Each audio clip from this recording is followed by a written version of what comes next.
Hi, I'm Tony from Humpop Gaming. When we finished our last video, we had this. If you haven't watched that yet, click on the link at the top of this video or in the description below, then come straight back because this video is based on you understanding what we've created in there. At the end of that video, we called leader stats directly, and this works perfectly fine, but if you have any logic that needs to be run every time you have a value updated, this is going to lead to code duplication, and this is something we try to avoid to help make our game more scalable and maintainable. An example of something that you may want to run every time you update the leaderboard might be you want to trigger an event, or you may want to decrease values on the leaderboard and make sure the value never goes below 0. The scenarios are pretty much endless, and I'm sure you can think of one that applies to you. Let's take a look at how to make this more scalable. We're going to start by adding a module script, and we'll call this Leader Stat Value Manager. We'll update the name there as well. And it's worth noting that the code that we're going to create here is going to be specific to the game that you're working on, but it will leverage the Leader Stat Manager that we made earlier. This Leader Stat Value Manager is going to extend the Leader Stat Manager. So what we're going to say is Leader Stat Value Manager and assign the underscore index equal to Leader Stat Value Manager. Then we set the meta table of Leader Stat Value Manager equal to be this Leader Stat Manager which we've required. Now we need to create and now we're going to create a function. Let's get rid of that. Now we need to create a function that is going to allow people to create a new instance of our Leader Stat Value Manager. So create a local cell, make that equal to a new instance of the Leader Stats Manager, and we're passing the Leader Stats Value Manager as well. Now, if you're not sure what's going on here, we're implementing inheritance, which is an object-oriented programming concept. If you want to learn more about that, check out the link on my video and in the description below, and it'll take you to a video which I've done previously about this. But now we have our new instance of the Leader Stat Manager. What this means is we're going to have everything that's on, all the functionality that exists in here. So we've got a create, a hide, and a show, and we'll be able to access those functions by calling this Leader Stats Value Manager. In here, we can now add some additional functionality that's specific to our game. Now, if you remember in our previous video, what we was doing was passing in gold, silver, bronze, and we passed in a team just to show that it could be done. So for our example, what we can do is add a new function which is going to allow us to add the goal to the leader stats. Now in our function, we find the first child of the player called leader stat. So this is referring to what exists in this create function. We'll create a folder, the named leader stat, and we apply that to the player. So we're looking in the player for that leader stat, and once that's successful, we're going to get the player's leader stats and find first child of gold. Now we know we set that because when we call this in our calling script, the column definitions object that we pass in has one of the gold values. So we can see that here. So now if we have this gold stat, what we can say is if gold stat, and we type it correctly, and gold stat is a int value, then what we're going to do is increment the value based on the amount that was passed in. But we're talking about trying to make the script more scalable, and relying on some code being put in place somewhere else should be avoided if we can, and in this place we definitely can. So what we can do is we can turn this leader stats value manager into a singleton, and then whenever someone calls this for the first time, we can call create on the leader stats manager. If you don't know what a singleton is, I've got a link in the description below and on the video now. Feel free to check it out so you can understand it a bit more. What we can do here to turn this into a singleton first is we'll call it a leader stats value manager instance, and that is set to nil. Or you can do that if you want to do the same thing. I just prefer to see the value that I've set, or rather the value that it has. And then what I'm going to say is leader stat value instance is nil. Then I'm going to run some code. And first bit of code I'm going to run is I'm going to move this up here. It's the meta table to leader stats value manager instance, and I'm going to return that. Now, when I call our leader stats value manager instance, I'm going to have, if I spell it right, I'm going to have access to the create method. Now, this create method is what I was just referring to, that user calls at the beginning of the game when the player's added.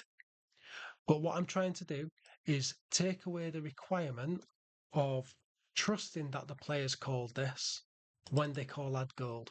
And what I'm achieving now is asking for a player to be passed in.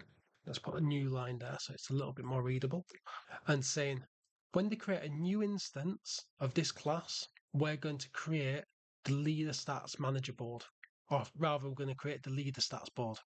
If they create a new instance of this class and this leader stats value manager instance already has a value, then none of this code will be run.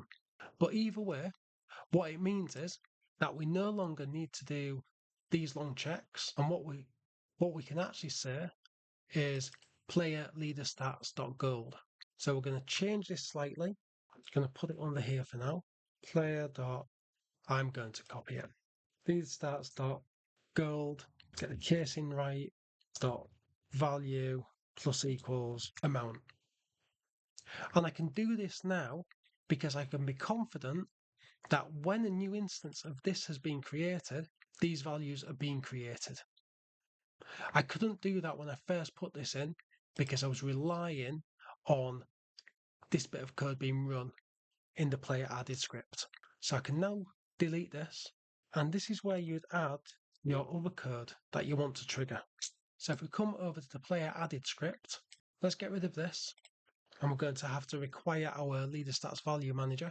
And because it's quite a long one, I'm going to copy it, and we'll say game get service, so script service dot leader stats value manager. Seems to have a space at the end. We'll get rid of that, which then means I can also get rid of square braces. Leader stat value manager, that's better. And now we can call leader stat value manager dot new. And this is going to create a new instance of our leader stat value manager. We need to pass in the player. And because we need this player to actually do anything, I need to put a check in to make sure that I put a warning. In fact, it won't be a warning, it'll be an error. Because if no player has been passed in, I want to kill the script and give myself a good message as to why it failed. So I create a new value manager. We pass in the player. If this is the second player that's joined, then nothing happens. If it's the first player, the leaderboard gets created. And now I say that out loud, I realise I've introduced a bug. Because while we want the leader stats value manager instance to only be created once, I also want every player that joins to have the leaderboard created against them. So we can move this down here and we can wrap it in its own check, and we can say if player will find the first child, that's leader stat. So now what we have is the first time the value manager instance is called, this will be nil, and therefore we'll create a new value manager instance. That player will get assigned the leader stat value by calling here, which notice here, that was leader stat. So let's update it to find the first child of leader stats. So this is going to look in the player, find the leader stats, then create the value if it's not already been assigned to them. So each time a new player joins the server, this class is going to get called and the player will only get leader stats assigned to them once. So now this is if I show this in Explorer, this is the script that's related to the part, which is this. And we no longer want to be calling leader stats directly, but it does mean we're going to need to get this service, pass it into this script, and we'll also be wanting to create a new instance of we'll also want to be creating a new instance of our leader stat value manager. So we'll assign a variable here, and we'll give this a better name than what we had in the previous video. Pass in the player. We can also get rid of this direct call on the leader stats, and what we can do is in fact call our leader stats value manager, and in there we're going to pass in the player and we're going to give it a value. Now if we run this, we'll see if it works. Let's increase this output, come back to the client. Oh, that's the problem. I've got a lowercase v. So if we delete that, run it again this time, you can see up here the value of gold is increasing. Now in this class, you can also add other functionality that's specific to your game, that's specific to what you want to do with the leader stats.